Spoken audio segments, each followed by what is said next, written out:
The horizon was once the edge of the world. Ancient cultures did not see an empty ocean, but a boundary filled with meaning, a place where reality itself seemed to end.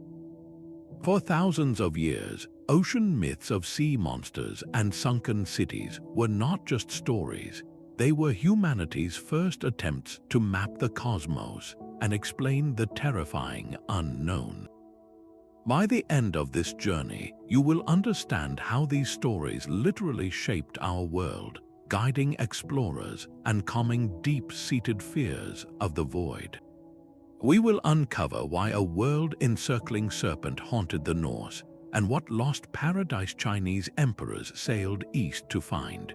What part of the unknown sea still calls to you today? Before there was land or sky, there was only water. This was not the ocean as we know it, but a single, featureless sea of pure potential, a universal starting point found in cultures across the globe. In the ancient Babylonian epic, the Enuma Elish, the universe begins with two beings. The saltwater goddess Tiamat and the freshwater god Apsu mingled their waters together, a vast, chaotic mixture that contained everything and nothing at once. There were no stars, no earth, just this boundless, churning deep. This same profound idea echoes in the book of Genesis, where a formless void and darkness covers the face of the deep, with the Spirit of God moving over the waters before the first command for light. For these ancient peoples, the ocean was not merely a body of water. It was the raw material of existence itself, the ultimate blank canvas before the first brushstroke of order was applied. This perception transforms the sea from a simple geographical feature into the very edge of reality, the place where cosmos emerged from chaos. Understanding this foundational belief is crucial. It explains why the physical edges of the known world, the shorelines where land met this primordial abyss, were invested with such incredible power and mystery. They were not just boundaries on a map, they were the literal threshold between the world of created order and the formless chaos from which it all sprang. This cosmic role sets the stage for a more tangible, yet equally mythic, concept that would guide explorers for centuries: the idea of a great river encircling the entire world. From that formless, primordial water, a more structured vision of the world's edge began to take shape in the minds of the ancient Greeks. They envisioned a titan god named Okeanos, a divine being whose physical form was a river of pure, fresh water flowing in a perfect, unbroken circle around the entire flat disk of the earth. This was not just a river you could cross, it was the ultimate boundary, a liquid wall separating the ordered world of humans from the absolute unknown. In Homer's epic The Iliad, Okeanos is called the origin of all things, the source from which every other river and sea ultimately sprang. This was a cosmic plumbing system on a grand scale, where all the world's waters were connected and cycled back to their divine beginning. This idea gave the Greeks a complete mental map of the planet, a closed system that felt both knowable and secure. You could stand on a shore in the Mediterranean and know that somewhere far to the west, the familiar sea eventually met this great river, which then curved around to define the world's outer rim. Beyond that flowing border lay the homes of the gods, the palaces of the sun and moon, the haunts of monstrous beings, and the misty realms of the dead. It was a place for everything, and everything was in its place, all neatly contained within Okeanos' embrace. This concept offered immense psychological comfort. The world had a literal edge, a defined limit that kept the terrifying chaos of the formless void safely outside the human experience. But what kind of chaos waited just beyond that river's far bank? If Okeanos was the wall, what monsters were pressing against it from the other side?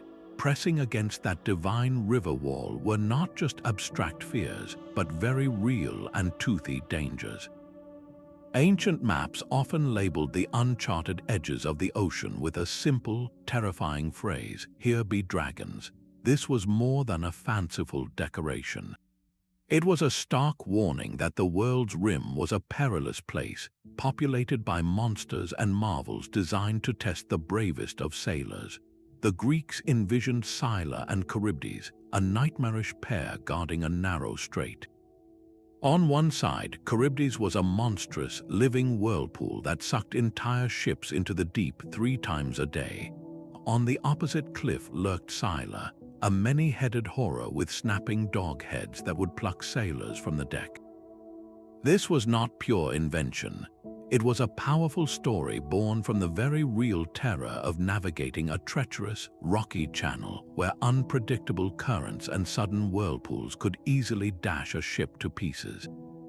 The myth codified that specific navigational hazard into a memorable, cautionary tale passed down through generations of sailors. It was an oral tradition of maritime safety long before the first paper charts. Far to the north, the Norse had their own world-encircling terror, Jormungandr, the Midgard Serpent. This colossal snake was so vast it wrapped its body around the entire disk of the earth, biting its own tail in the depths of the ocean. The serpent was not merely a barrier.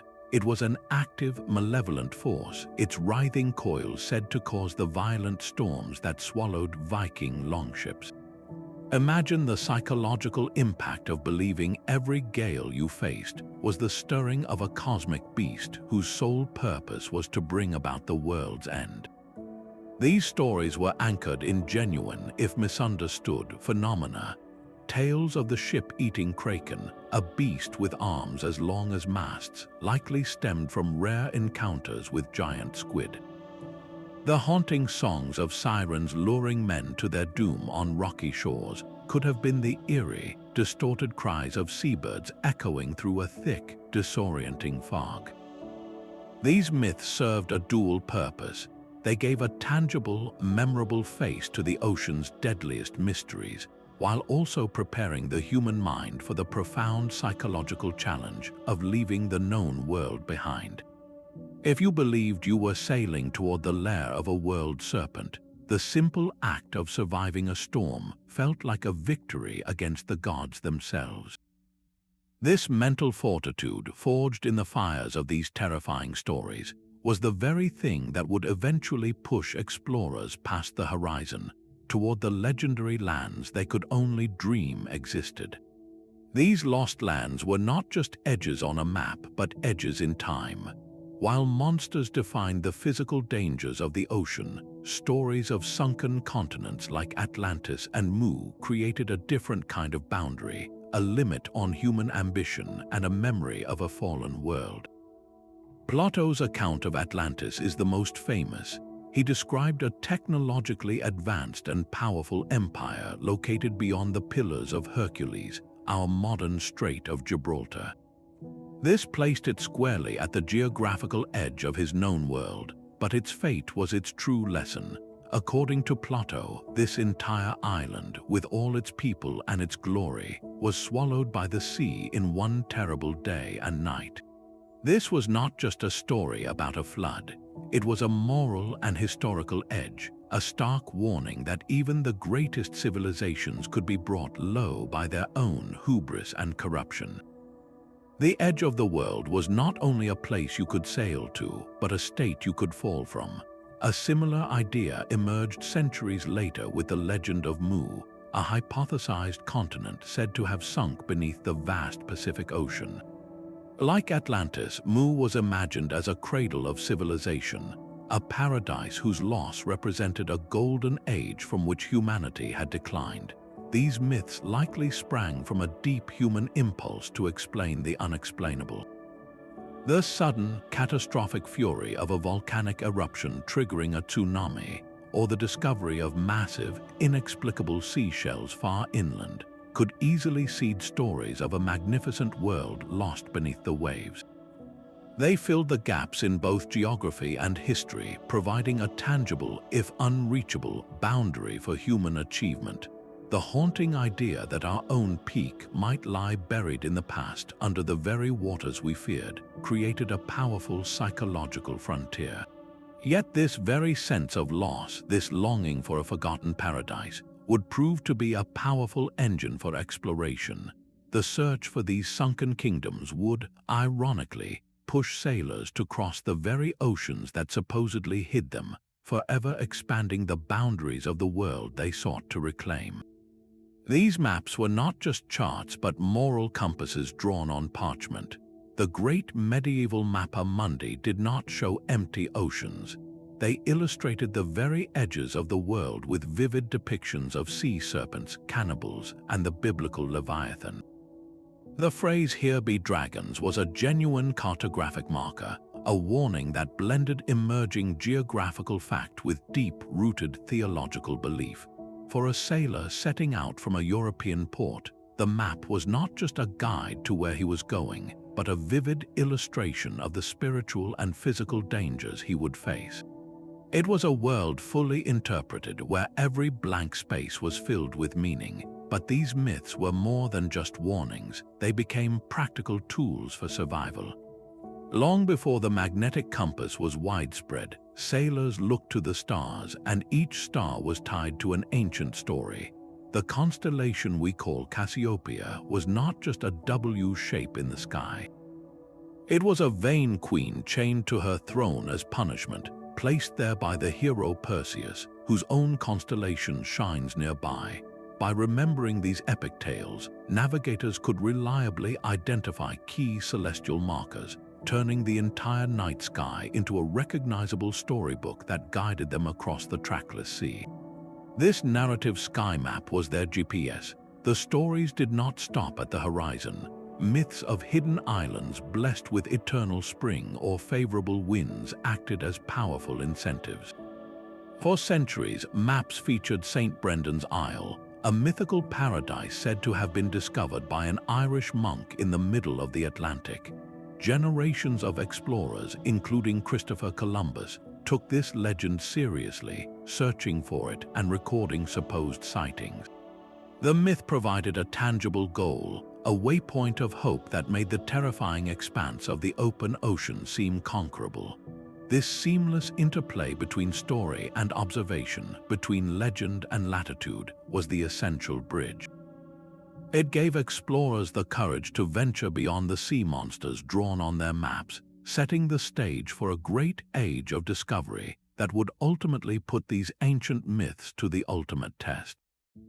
This flat Earth was not just a map but a complete cosmic stage, its solid disk entirely surrounded by a single, encircling river of ocean. For ancient Egyptians, Mesopotamians, and countless medieval scholars, the world did not curve. It simply ended, its liquid borders pouring into an infinite abyss or cascading directly into the underworld itself. This was the ultimate physical limit, a waterfall at the end of reality. The belief felt undeniably true to the senses. Stand on a shore and look out. The sea does appear to drop away into nothing. The horizon looks perfectly flat and sharp. Your own eyes tell you the world is a vast, finite plain, and to sail beyond its rim was to invite a catastrophic final plunge. This was not an abstract fear. It was a genuine terror that lived in the hearts of every sailor who ventured beyond sight of land. When Christopher Columbus embarked on his voyage west, his crew was not just afraid of sea monsters or running out of supplies. They were terrified of literally sailing off the face of the earth. Historical accounts describe their mounting dread as the voyage stretched on, convinced they were approaching the point of no return where the familiar waters would simply run out. To calm these primal fears, they clung to other stories, a different kind of myth that served as a psychological safety net. Some argued that a benevolent god would never create a world with such a deadly, accessible trap, a belief that the earth was fundamentally made for human habitation and not for their destruction. This created a powerful tension between what the eyes could see and what faith could hope. The flat Earth model provided a clear, terrifyingly literal edge to existence, a finality that made every long voyage an act of profound courage. This deeply ingrained cosmological picture would require more than a new map to shatter. It would demand a ship to physically sail back to its starting point from the opposite direction, proving the world was a sphere by circling it. Across the western horizon, where the sun died each evening, ancient cultures saw not an end but a gateway. The ocean became the final road for the soul, a liquid frontier separating the world of the living from the realms of the divine. For the ancient Egyptians, the sun god Ra did not simply vanish at night.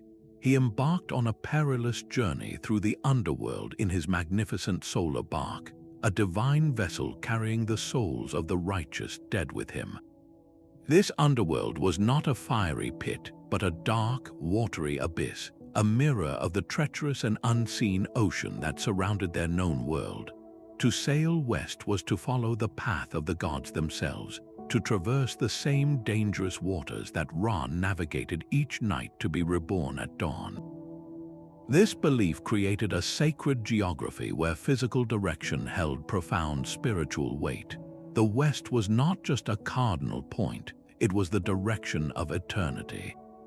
A similar paradise shimmered in the myths of the Celts. They spoke of Tur-Na and Og, the land of youth, an island veiled in mist far to the west where time stood still and joy was eternal. But reaching it required a perilous journey across a sea that was often stormy and impossible to navigate by conventional means.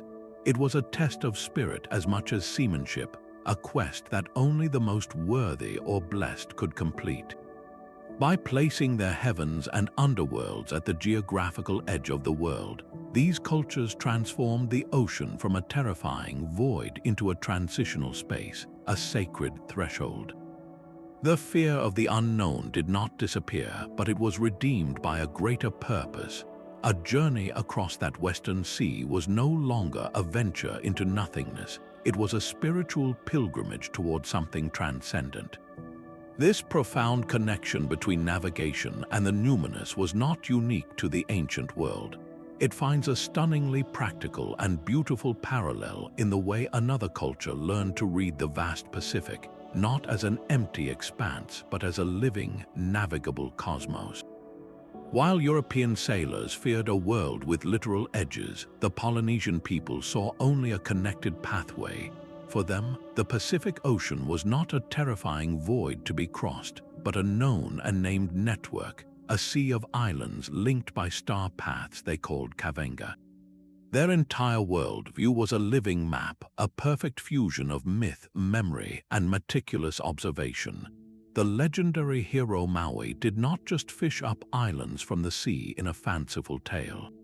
His story was a profound explanation of the very real volcanic forces that built their archipelagos, a way of remembering that new land could surge from the deep. This was not superstition. It was sophisticated earth science encoded in an unforgettable narrative. The stars were their uncharted compass.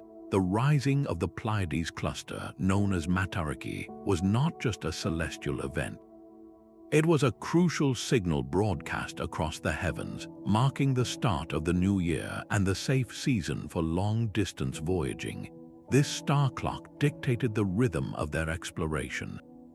Every constellation was a character in a sky-wide story, and by reciting the chants that told these stories, a navigator could recall the exact position of one star after another, creating a mental star path that led unerringly to a distant island. They sailed not into emptiness, but along these brilliant highways in the night. Their data storage was oral tradition.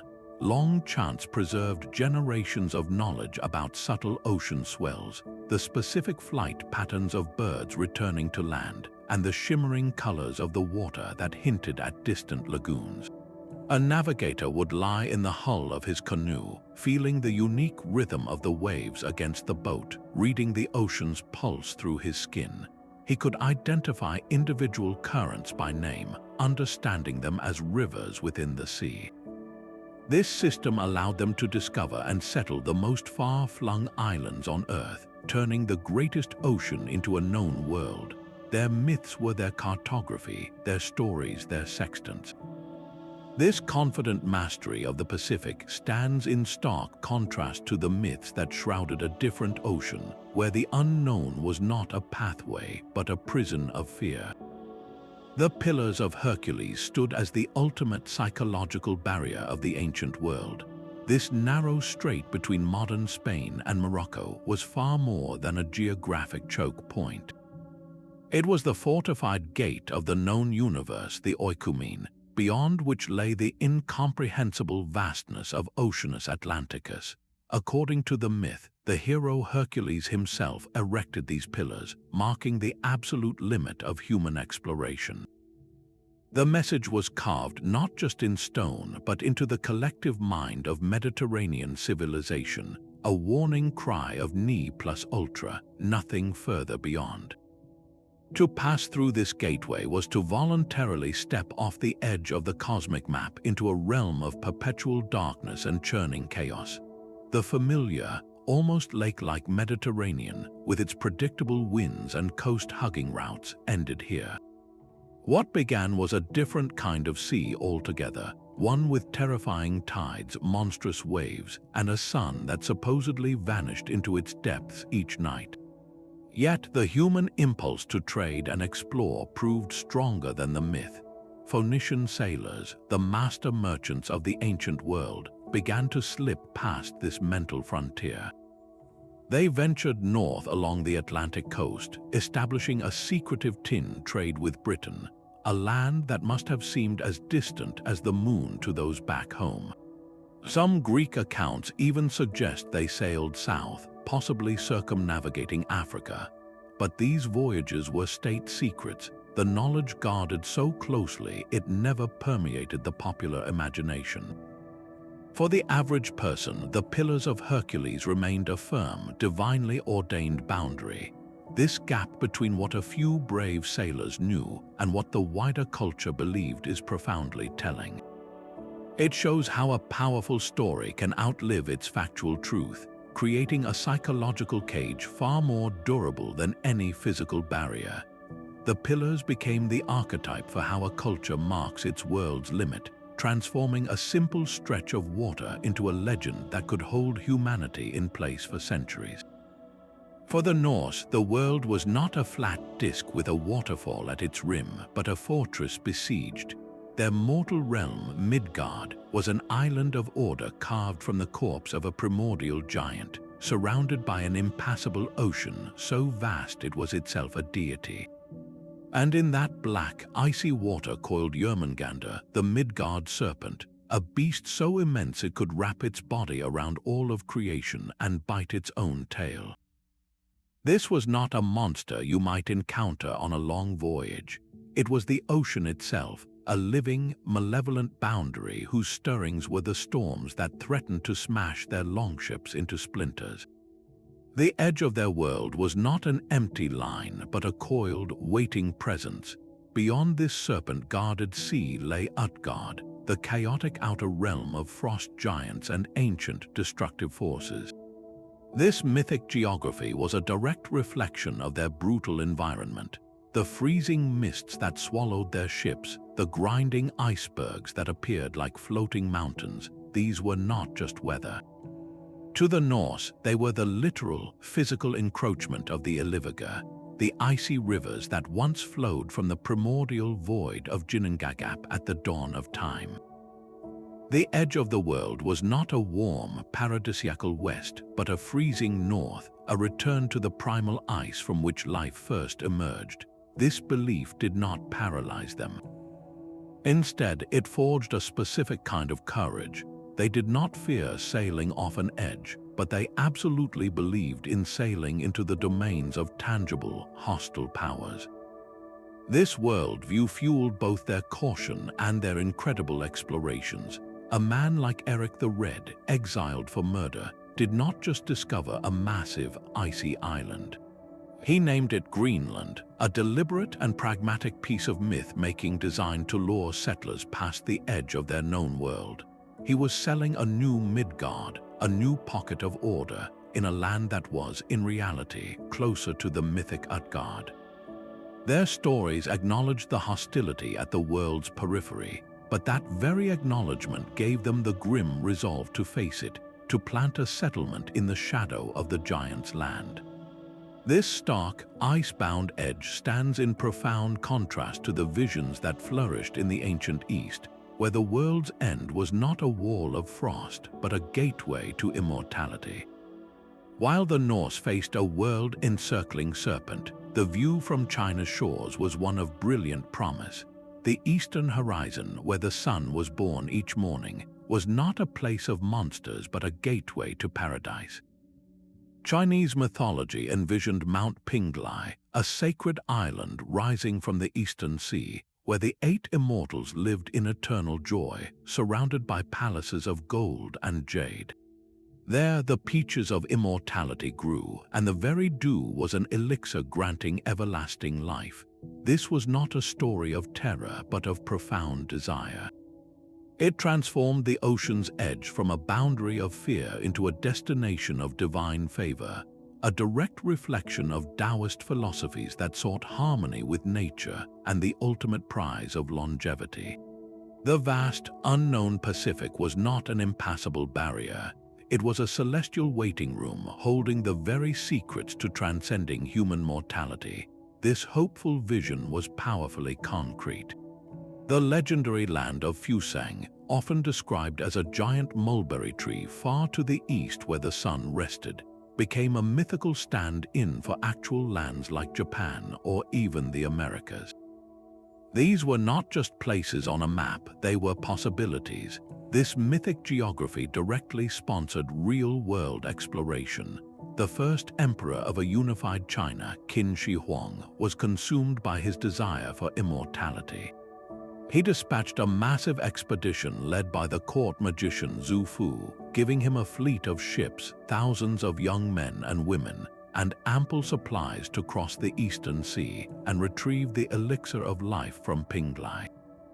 History tells us Zhu Fu never returned, likely settling himself and his colonists in Japan, but his voyage remains a stunning example of myth in action.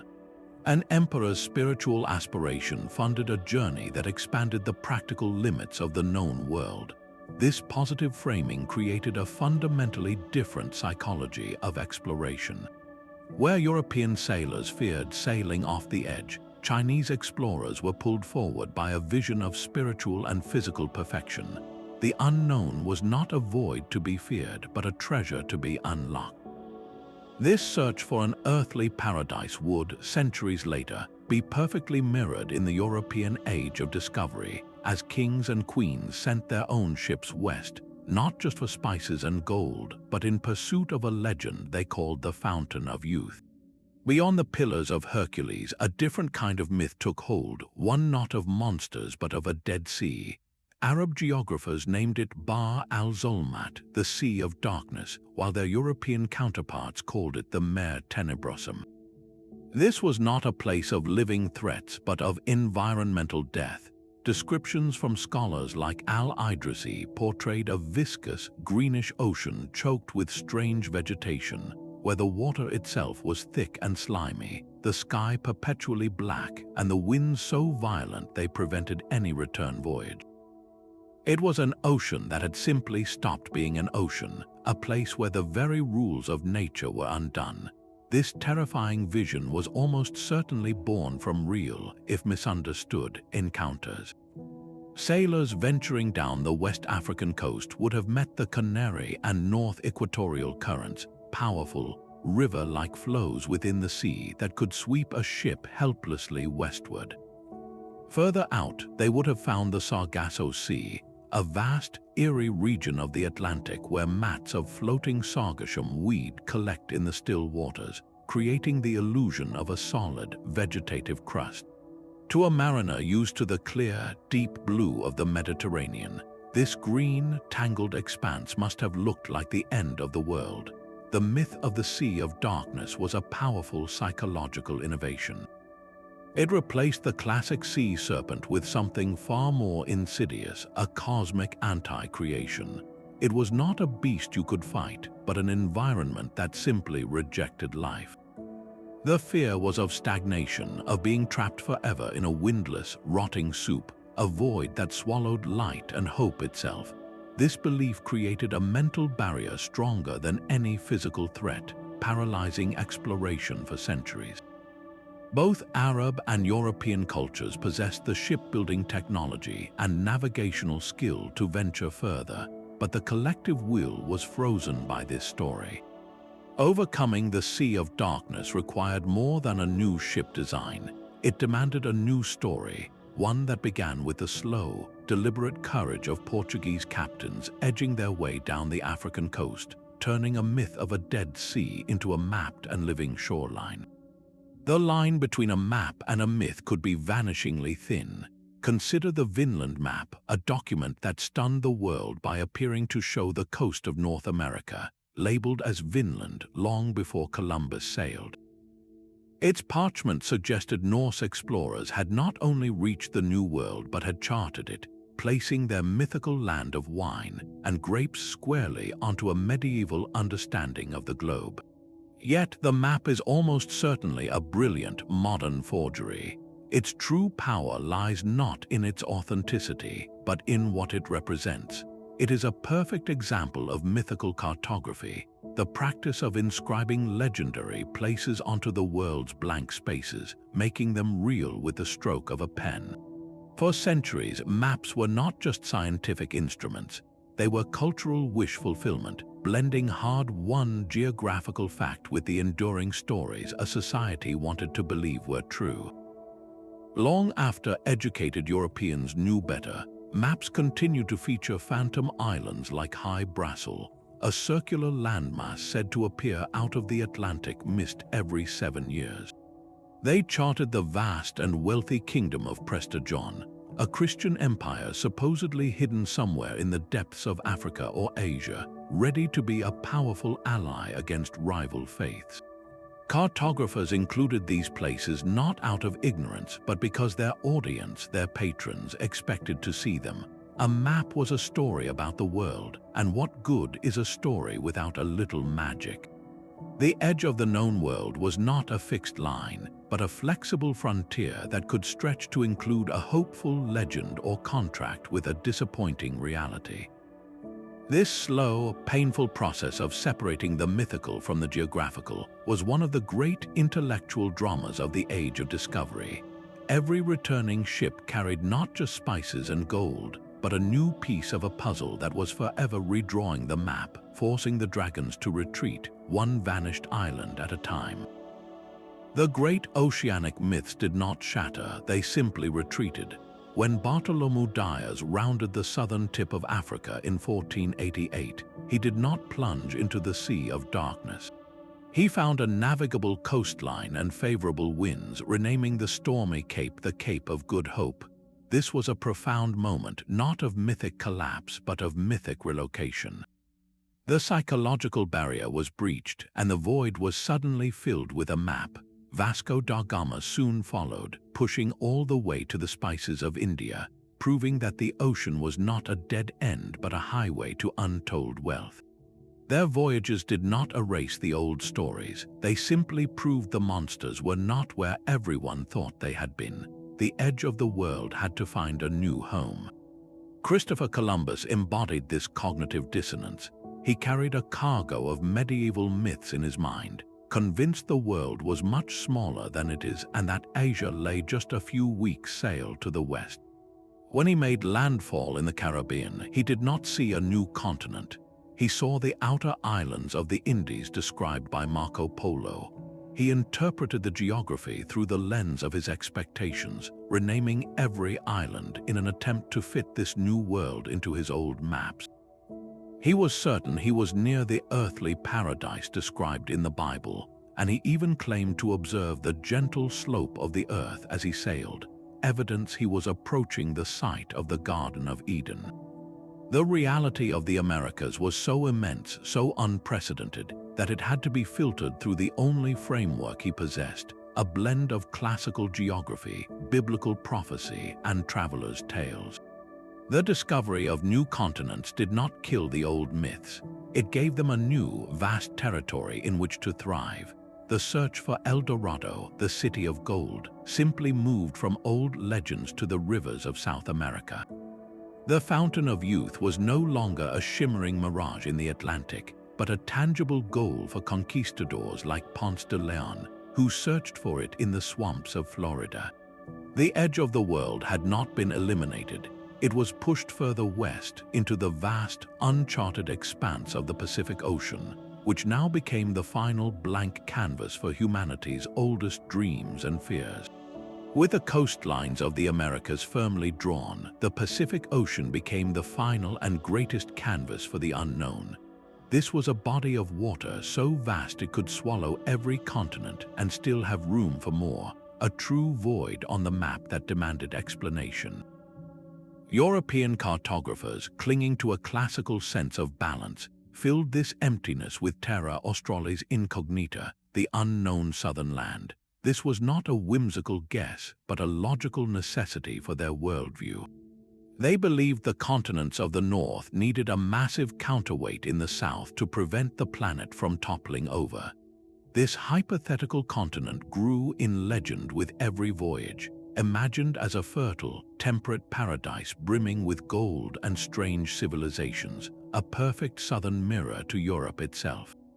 For centuries, it was drawn on maps as a ghostly, shapeless landmass encircling the bottom of the globe, a permanent placeholder for the ultimate discovery. Alongside this scholarly myth sailed tales born from the rough accounts of buccaneers. In 1687, the English pirate Edward Davis reported sighting a long, low island in the remote eastern Pacific.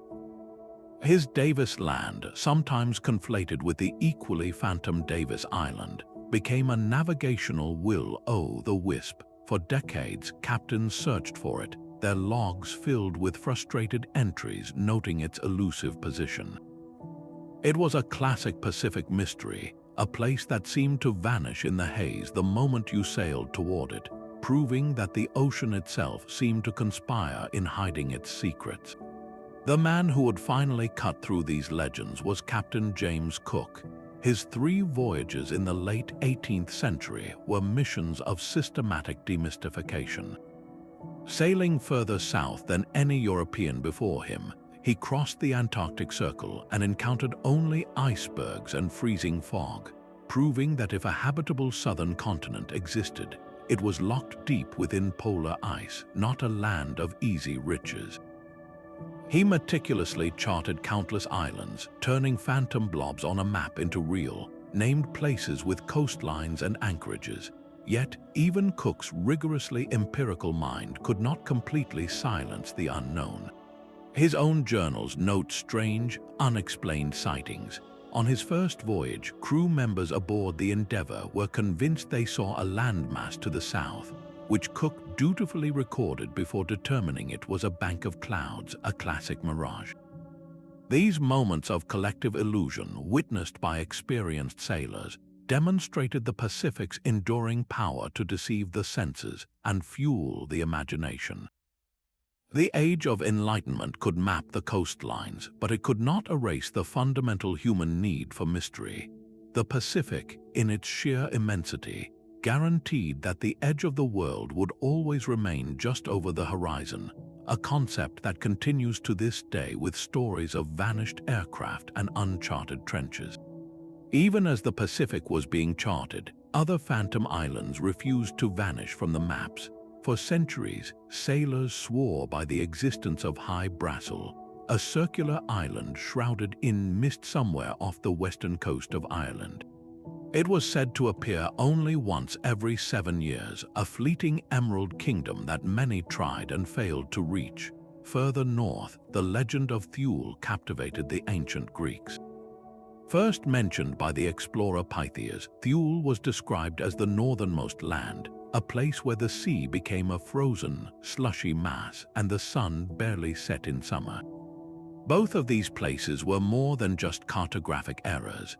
They represented a deeply human hope that the world still held one final secret, one more perfect or extreme place just beyond the edge of the known. This psychological need for a final frontier was so powerful that explorers would rather believe their own eyes had failed them than believe the map was complete.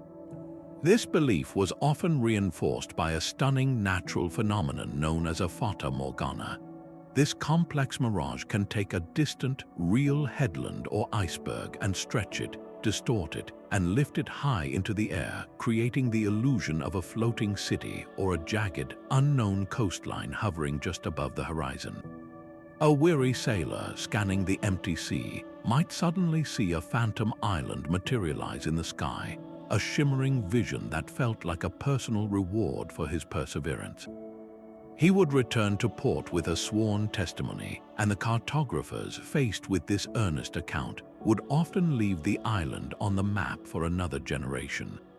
The process of erasing these phantoms was slow and reluctant.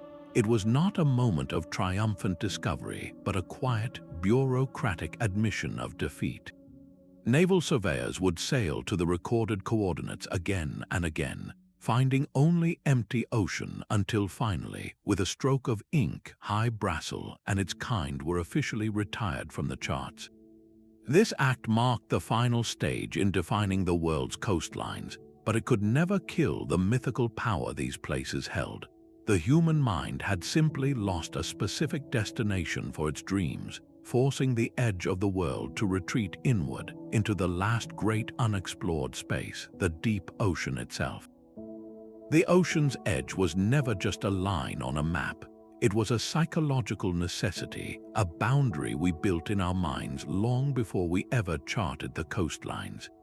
Our brains are wired for pattern and predictability, instinctively carving the chaos of existence into manageable categories of known and unknown. The vast, trackless sea became the ultimate symbol of that existential other, a blank screen onto which we could project our deepest, most formless anxieties.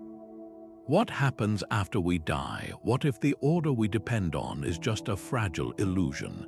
The ocean, in its timeless, churning indifference, whispered these questions back to us.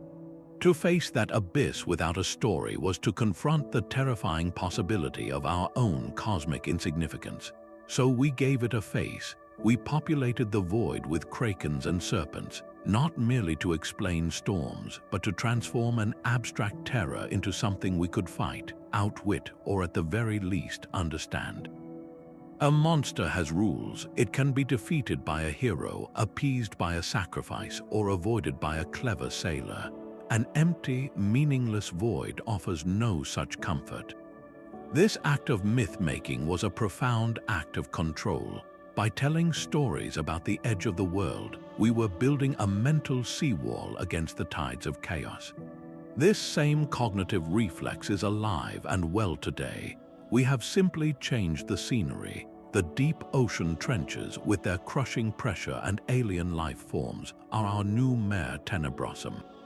We fill them with stories of colossal squid and prehistoric monsters, creatures that embody our fear of the unexplored and the primordial. Outer space has become the ultimate modern frontier, a black ocean we populate with aliens and cosmic threats, projecting our fears of the other and our hopes for salvation onto the stars. The psychological need remains identical. We are still drawing edges, still telling stories to fill the void, because the final, greatest unknown we must learn to navigate is the one inside our own minds. Homer's Odyssey is an atlas of the mind's furthest shores. Its hero, Odysseus, does not merely sail from one island to another. He navigates a curated landscape of existential threats and moral choices, each stop a different facet of the world's edge. The Lotus Eaters offer not a monster, but the peril of oblivion through blissful apathy, a danger more subtle than any whirlpool. Circe's island represents the edge of bestial transformation, where men lose their reason and their humanity.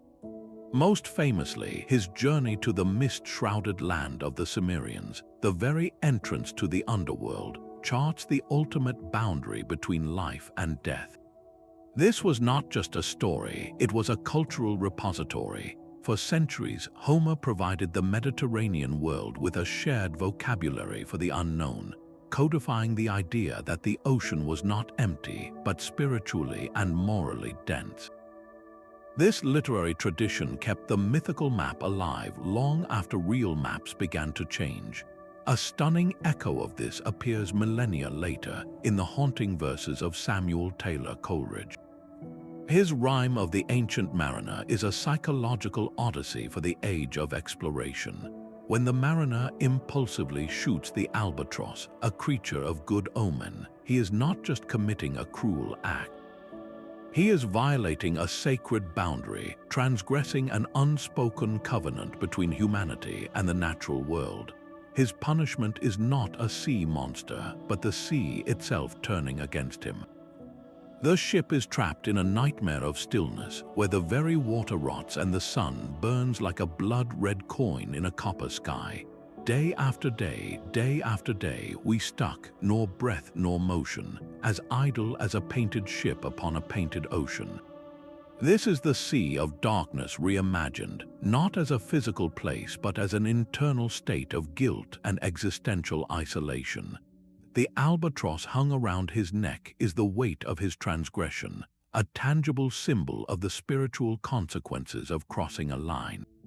Both of these great works performed a crucial alchemy. They took the raw, practical fears of sailors, the whispers of strange currents and unknown lands, and refined them into universal allegories.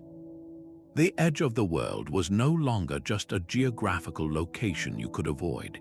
It was a moral and psychological frontier that every person must eventually face. Literature ensured that even as the last blank spaces on the map were filled in, the ocean would never lose its power to represent the great, uncharted territories of the human soul. A ship returned to Spain in 1522 with tattered sails and just 18 surviving crew members, but it carried a truth that shattered the ancient world. Ferdinand Magellan's expedition, though he himself died in the Philippines, had completed the first circumnavigation of the globe. Their battered vessel was the final, undeniable proof. The world was not a flat disk with a waterfall at its rim, but a sphere that could be circled. The great river Okeanos was a fiction.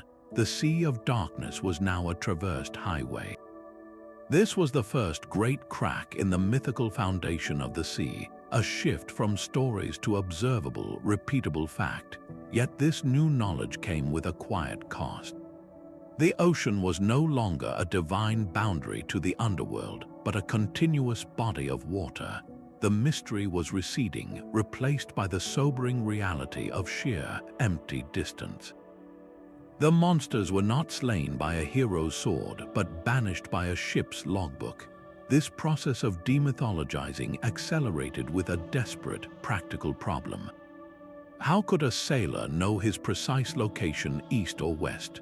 Without knowing your longitude, the open ocean remained a terrifyingly featureless plain where a navigational error of a few dozen miles could mean death on an unseen shore. The solution arrived not from a sea captain but from a landlocked clockmaker. John Harrison's marine chronometer was a masterpiece of precision engineering, a clock so stable it could keep accurate time on a rolling ship amidst salt spray and temperature swings. By comparing the local time of high noon determined by the sun with the precise time kept by the chronometer from a home port, a navigator could calculate his longitude. The ocean was suddenly, stunningly measurable. It was no longer a realm ruled by capricious gods, but a grid of calculable coordinates. The final, systematic assault on the ocean's secrets was mounted not by a single ship, but by a floating laboratory. The HMS Challenger Expedition of the 1870s embarked on a 4-year voyage with a single mission: to know the sea itself. Its crew lowered dredges and thermometers into the abyss, collecting thousands of samples of water, sediment, and strange, never-before-seen life. They took soundings in the deepest trenches, proving the seafloor was not a flat, muddy plain but a landscape of towering mountains and vast valleys. The Challenger transformed the ocean from a mythological stage into a physical system of chemistry, physics, and biology. The churning chaos of Tiamat was now a complex interplay of currents and salinity. The writhing of the Midgard serpent was explained by the slow, grinding dance of tectonic plates. This was the bittersweet triumph of science, a great disenchantment that brought immense power and understanding, but at the price of the old, terrifying wonder. The surface of the world was now known, its edges all mapped, but in pulling back the curtain of myth, science revealed a new and even deeper darkness. The Challenger's plummets had discovered the Mariana Trench, a gash in the planet's crust so deep it could swallow the tallest mountain. The true edge of the world had not been eliminated. It had simply sunk, waiting in the crushing, lightless void below. The Challenger expedition did not banish the monsters. It simply drove them into the depths. Today, the true edge of our world is not a horizontal line on the horizon, but a vertical plunge into an abyss of perpetual night. With less than 1/5 of the ocean floor mapped in any real detail, this vast, sunless realm has become our modern sea of darkness, a blank space we are filling with a new generation of legends.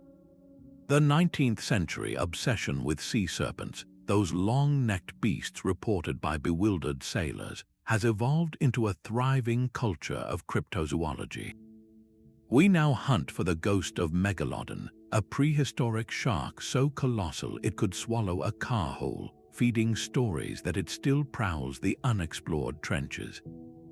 For decades, the giant squid was just such a myth, the basis for every kraken tale, until science finally filmed one in its deep-sea lair, proving that reality can be as staggering as any fable.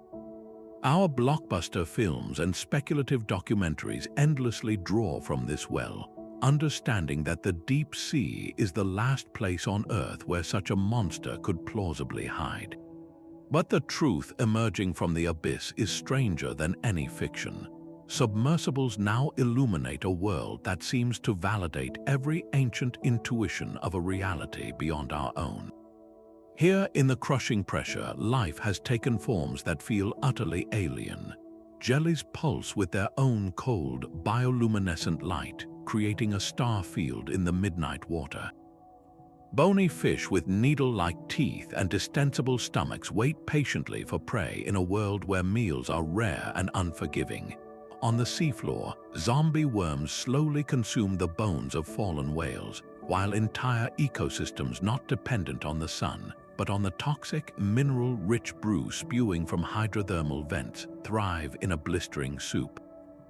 These are not monsters in the old sense. They are marvels, biological miracles that reshape our understanding of life itself. Yet, we cannot help but see them through the lens of our oldest stories.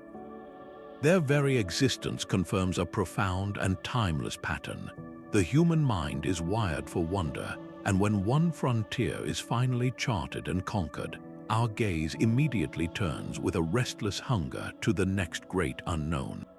We are still drawing maps of the void, only now we use sonar pings and robotic eyes to sketch the edges of a world just as mysterious as the one that haunted the dreams of ancient sailors.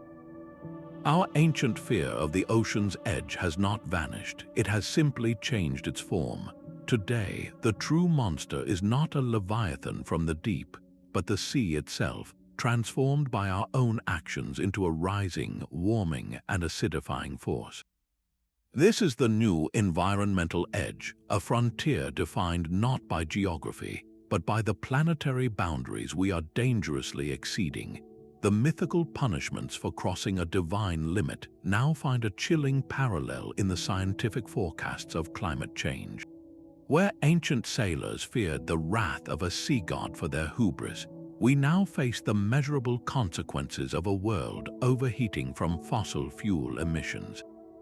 The ocean, once a symbol of the untamed unknown, has become the most vital gauge of our impact on the planet. Its waters are absorbing the overwhelming majority of the excess heat we have produced, expanding in volume and pushing sea levels higher. It is also swallowing vast quantities of our carbon dioxide emissions, a process that is fundamentally changing its chemistry. The result is a quieter, more insidious threat than any kraken, a process called ocean acidification. How does this work? When carbon dioxide dissolves in seawater, it triggers a chemical reaction that makes the water more acidic. This increasing acidity is like a slow-acting poison for countless marine organisms, especially those with shells or skeletons made of calcium carbonate. It is the equivalent of pouring a mild acid over a piece of chalk, slowly dissolving it away. For a coral polyp trying to build its magnificent skeleton, or a tiny snail forming its protective shell, this change in water chemistry makes their fundamental task of survival almost impossible.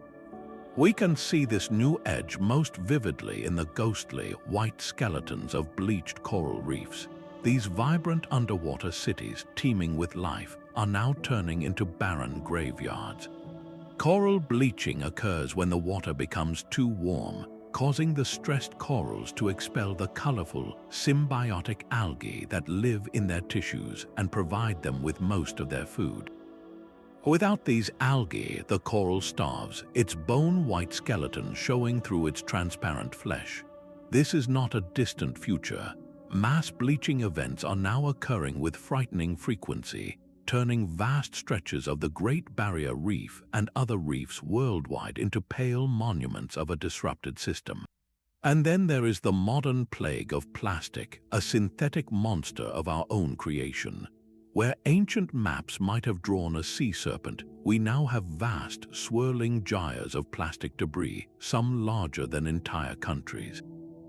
This refuse does not just float on the surface, it breaks down into microscopic particles that are consumed by plankton, then by fish, and ultimately travel up the food chain, ending up on our own plates. The ocean's edge is no longer a line we are afraid to cross, but an ecological wall we are being pressed against. The old stories of divine retribution for overstepping our bounds now feel less like superstition and more like prophecy. The rising sea is not an angry god, but it is a direct response to our actions, a physical force that will reshape coastlines and displace millions. The question is no longer what mythical beasts lie beyond the horizon, but whether we can pull back from the real, tangible brink we have created. The monsters did not disappear from our stories, they simply learned to swim in new media.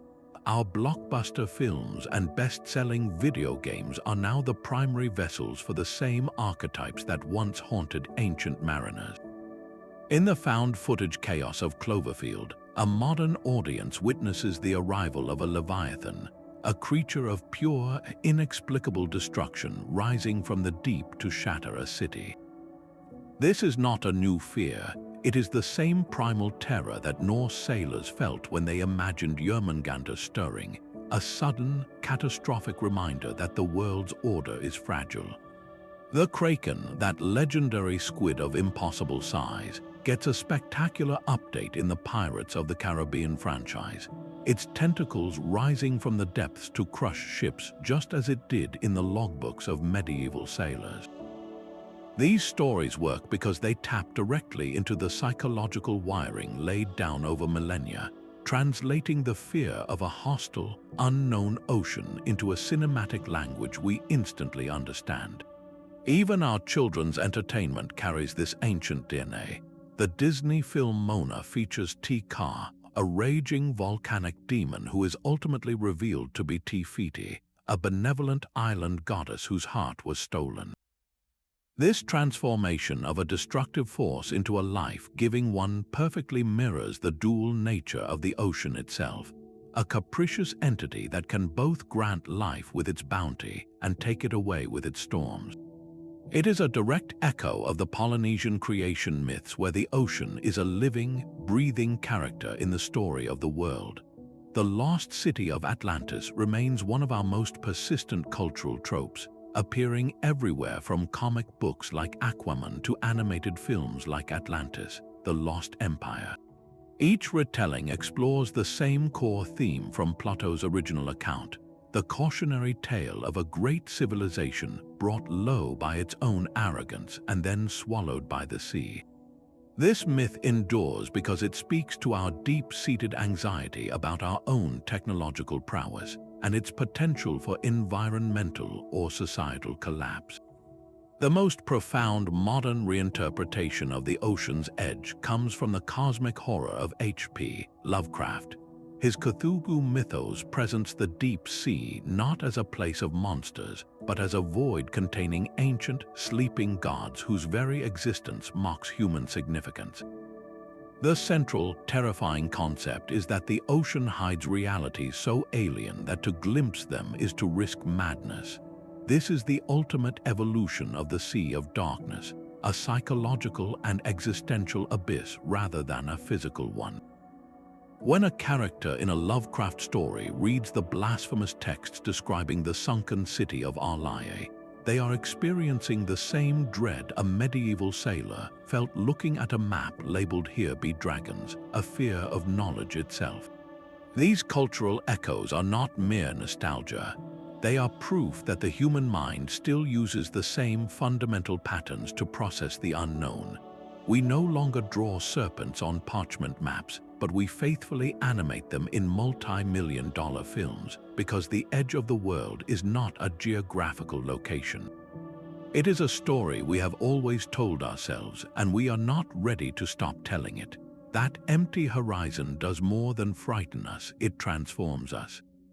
Long before we had the words for it, the sheer scale of the sea forced a profound and unsettling shift in perspective. The German philosopher Immanuel Kant called this feeling the sublime, a unique form of awe that is born from terror. He argued that standing before something of immense power and vastness, like a storm-racked ocean or a star-filled sky, first makes us feel our own insignificance. We are physically small, fragile, and temporary, but this terrifying realization is immediately followed by a second, liberating thought. Our minds are capable of comprehending this very infinity. We can conceive of the boundless, and in that moment of understanding, we transcend our physical limits. The ocean's edge is the ultimate stage for this drama, the place where our finite human experience collides directly with the concept of the endless. This is why the sea has always been a magnet for thinkers and writers grappling with the biggest questions. In Herman Melville's Moby Dick, Captain Ahab is not just hunting a whale. He is raging against the sublime itself, trying to stab the heart of the immense, indifferent natural world that the white whale represents. His quest is a terrifying example of the human ego attempting to conquer the infinite and being utterly consumed by it. Centuries later, the marine biologist Rachel Carson approached the same vastness with a different spirit. In her lyrical writings, she described the ocean's edge not as a battlefield, but as a place of contemplation. For her, the eternal rhythm of the tides and the ancient, enduring sea offered a sense of perspective on human troubles. It was a reminder that our world is part of a much larger, older, and more resilient system. The ocean, in its vast silence, becomes a mirror. We stare into its depths and we are forced to ask, what is our place in a universe that can contain such a thing? The ancient myths answered this with stories of gods and monsters, giving the void a face and a name. We no longer believe in those literal creatures, but the fundamental anxiety remains. We have simply swapped the language of mythology for the vocabulary of philosophy and science. We now grapple with the existential unknown through equations about an expanding universe or through theories of consciousness, yet the core confrontation is identical. The ocean's philosophical edge reminds us that some mysteries are not meant to be solved, only contemplated. It asks us to find a strange comfort in our own smallness, to accept that we are a fleeting part of a beautiful and terrifying whole. And in doing so, it points our gaze toward the final, most personal frontier, the one we carry within us long after we have left the shore behind. Our maps are complete, yet the horizon still calls. From the great river Okeanos to the satellite views on our screens, the story of the ocean's edge reveals a profound and constant truth. Our myths were never just stories. They were humanity's first attempts at science, using narrative to explain the terrifying mechanics of storms and tides.